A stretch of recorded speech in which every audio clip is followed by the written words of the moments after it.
Well, third and last, but certainly not least, Francisco Alvarez, our last baby Met. The team is 22-3 in the last 25 games that he has played. So, Gary, I know that we are also impressed by him. We talk about it all the time. But is there anybody that he reminds you of from Mets past? Well, not necessarily from Mets past, but the role that he has taken on as a 22-year-old catcher who is so engaged in the game and also producing at a frightening rate offensively right now.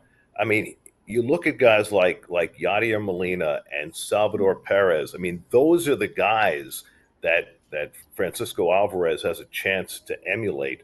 I don't know that he's going to be Johnny Bench in terms of hitting home runs or Pudge Rodriguez, but as a guy who can completely command a pitching staff and produce as an offensive threat, the sky is the limit for this kid. It's hard to shower him with too much praise because he deserves every bit of it. He has made himself a better player in every respect from the time he got to the big leagues. First in working on his defensive game, and then to fix the swing and miss in his game, and again, like Vientos, much more patience at the plate, much better job of pitch recognition, much better chase rate, and the results have just been off the charts recently. And to think that at 22 years old, he's already accomplishing that level. I mean, he gets compared, and rightly so, to some of the best catchers in the game as far as where his ceiling is. Yeah, there's just nothing negative to say about him at this point, and hopefully it stays that way. But Jerry, from behind the dish, what has he done specifically that you feel has really helped this starting pitching staff get back on track?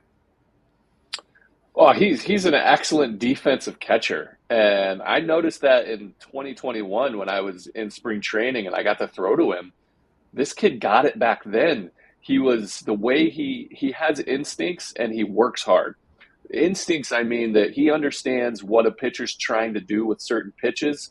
He understands that, like for me, on instance, if I threw into a hitter, I wanted to make sure that I'm throwing in with intent, not necessarily to throw a strike, but to get in to back him off the plate. And he understood that without even a conversation.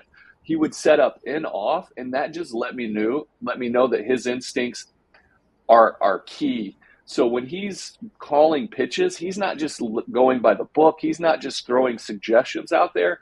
He has an idea, and that takes a lot of pressure off the starting pitchers, off the relief pitchers to come in.